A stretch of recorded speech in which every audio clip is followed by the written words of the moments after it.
Bonsoir à tous et soyez les bienvenus dans cette vidéo dédiée à un nouveau bilan d'achat. Alors ce mois-ci je vais pouvoir vous présenter quelques DVD mais il n'y aura pas beaucoup de films d'horreur. Et j'ai quelques livres aussi, j'ai quelques vinyles, j'ai quelques jeux aussi. Bon, il y a plein de trucs que j'ai acheté au mois d'octobre et novembre, j'ai pas eu le temps de faire des vidéos entre temps, du coup j'ai mélangé un peu tout ça. J'espère que ça vous plaira. Le premier film, je l'ai acheté à Nose, j'ai mis beaucoup de temps pour le trouver. C'est Another Wolf Cop, c'est le deuxième film Wolf Cop, je le cherchais depuis assez longtemps et je suis assez content de l'avoir trouvé parce qu'en fait j'avais déjà le premier en version Mediabook comme ça qui était super beau et je l'avais aussi en DVD et j'ai fini par le trouver à 2 ou 3 euros dans un Nose il y a 2 semaines je crois bien. Voilà, donc c'est un film sympa sur un loup-garou qui est shérif dans une ville et qui combat le crime, qui combat des reptiliens dans celui-ci. Non, c'est pas des reptiliens, c'est des métamorphes, je crois, en gros des sortes d'hommes lézards qui prennent l'apparence des gens. Et c'est plutôt sympa. Dans le premier film, c'était une secte sataniste et là, ce sont des hommes lézards en fait. Et je trouve ça sympa. Alors, un autre film d'horreur que je me suis acheté, c'est Near Dark. Alors, ce film-là, c'était un film qui était très connu sous le nom de Aux frontières de l'aube, que j'ai longtemps voulu acheter. J'ai hésité à l'acheter plein de fois sur Easy Cash en occasion parce qu'il était introuvable ailleurs, mais souvent il était vendu assez cher. Et là, en fait, il est ressorti dans la collection de Jean-Baptiste Toré. Alors, c'est la collection où il y a déjà eu 6 femmes pour l'assassin, que je vous ai déjà montré. Et celui-là, c'est un film de vampire qui est vachement sympa aussi, qui est vachement cool. Du coup, moi j'ai pas été déçu, je trouve que l'histoire est bonne et voilà. C'est un bon film des années 80, je vous le conseille. Si je me trompe pas, ça date des années 80, en tout cas, j'ai pas vérifié, je me souviens plus. C'est un film qui dure 1h30 et il y a quelques petits bonus, il y a un documentaire, tout ça, une interview, une bande-annonce originale, voilà. Donc je sais pas ce qu'il y a eu d'autre comme film, je sais pas s'ils ont sorti d'autres films d'horreur dans cette collection Canal+. Pour le moment, ces deux-là sont vraiment sympas. Alors maintenant, je passe à l'animation. J'ai acheté le film One Piece Gold que je n'avais pas vu. C'est le 12e film de la série animée. La série animée, je l'ai reprise il y a un mois ou deux. J'avais arrêté après Marineford quand il y avait tout le flashback. Ça m'avait un peu saoulé, du coup j'avais arrêté. Et j'ai repris il y a 2 mois et maintenant j'en suis au début de l'arc Punk Hazard.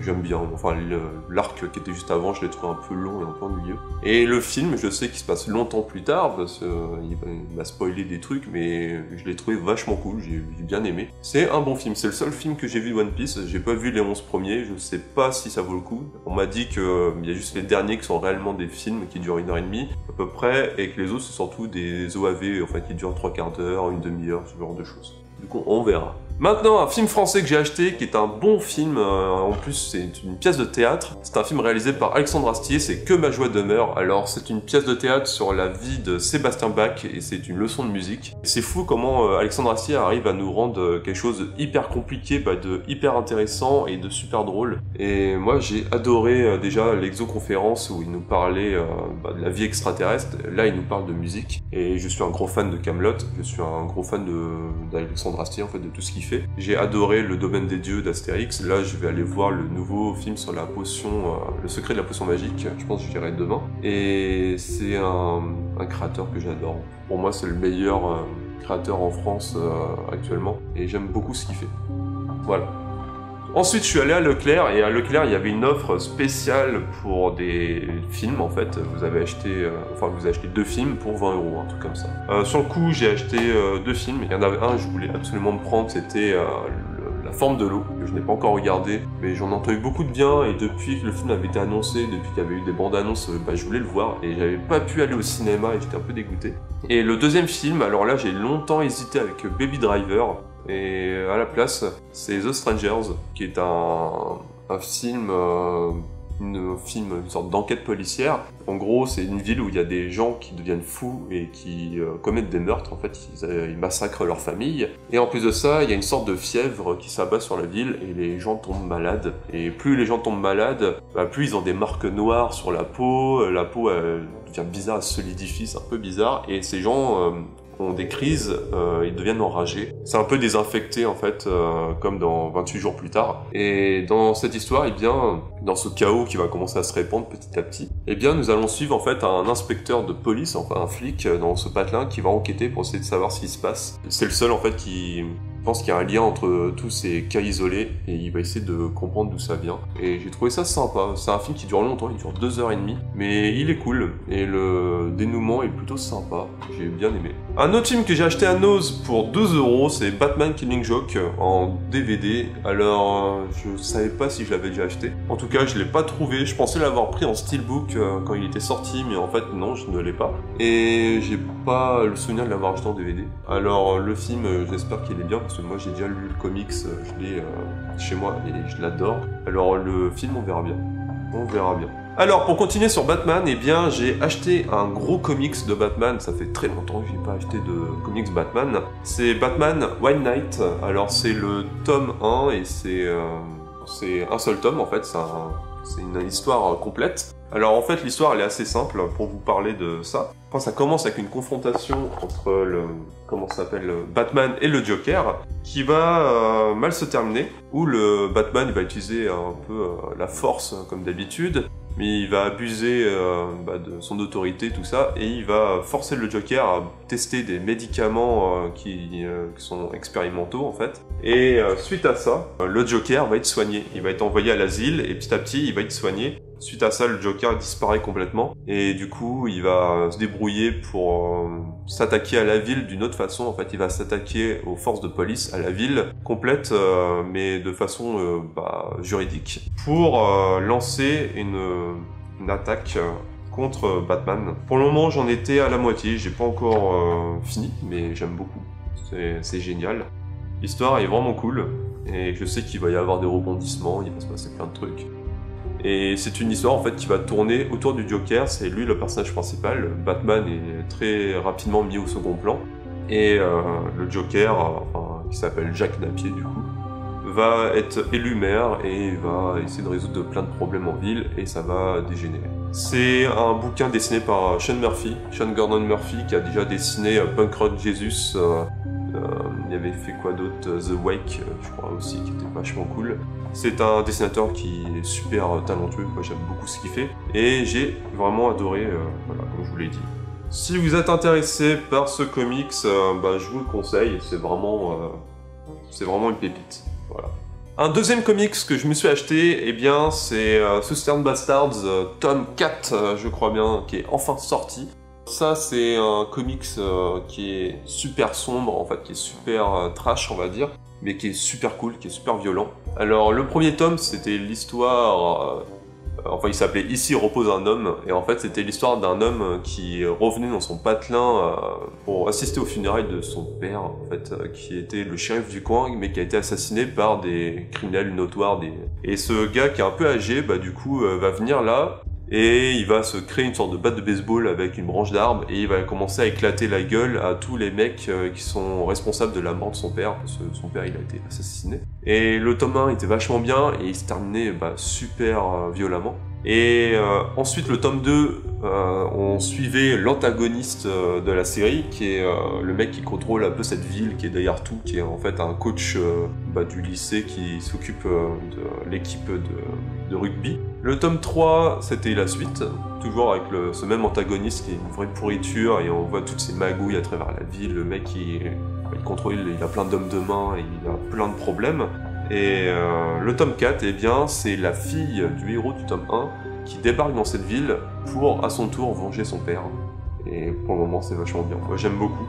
Et c'est vachement bien. C'est vraiment le patelin américain avec le côté un peu redneck, sud-américain, vraiment avec que des gros beaufs, en fait. Et c'est super cool. Moi, j'aime bien. J'aime bien. En tout cas, l'histoire, c'est super bien écrit, c'est super beau. Et c'est vraiment cool. Voilà.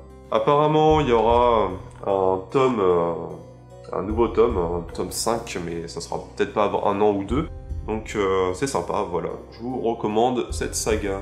Pour continuer, eh bien, cette fois, j'ai acheté des jeux, et j'en ai acheté 3 récemment. Alors, le premier, je l'ai acheté seulement vendredi, je l'ai à peine installé sur ma console, j'ai pas encore joué. C'est Super Bomberman. Alors, j'ai grandi avec Bomberman. Je pense que j'ai joué à Bomberman sur Super Nintendo ou sur GameCube, je me souviens plus, c'était quand j'étais petit. Et ça doit faire facile 15 ou 20 ans que j'ai pas joué à Bomberman. Et j'avais adoré quand j'étais petit. Alors là, en fait, c'est une version remasterisée de Super Bomberman de la version Super Nintendo, avec le même mode multijoueur. Vous pouvez jouer à 2 ou à 8 en local ou en ligne, c'est-à-dire avec le même écran. Et en plus de ça, vous avez aussi apparemment un mode solo avec des boss à combattre en 3D, je sais pas du tout ce que ça vaut.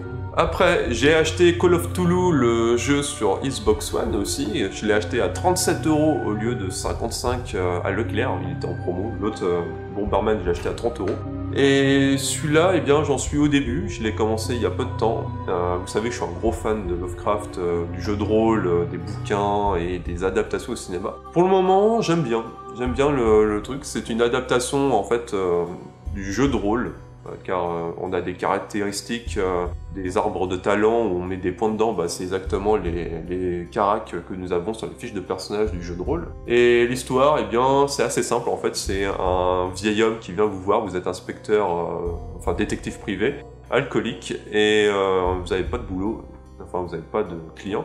Et un coup, il y a un vieux qui vient vous voir, qui vous dit que sa fille a pété un câble apparemment, et elle a assassiné son mari et ses enfants, en foutant le feu à leur maison, dans une sorte de manoir, qui se situe sur une petite île au large de Boston, si je me souviens bien. Et du coup, c'est une petite île de pêcheurs un peu glauque, un peu comme dans le film Dagon. Et là-bas, vous êtes pas super bien reçus en fait. Vous arrivez, les pêcheurs, vous avez des pêcheurs qui vous aiment pas, et vous avez des contrebandiers qui ne vous aiment pas non plus. Vous arrivez dans un lieu un peu mal famé, c'est glauque, il y a beaucoup de brouillard, le port est assez glauque, et vous enquêtez petit à petit, vous faites des relations, vous discutez avec des gens, c'est vraiment de l'enquête, de l'investigation. Et je sais que plus tard ça va avancer, le jeu va devenir de plus en plus malsain, et il va y avoir des créatures dégueulasses tirées des livres de Lovecraft. Du coup, il va y avoir des horreurs sans nom qui vont apparaître, ça va être un jeu d'horreur.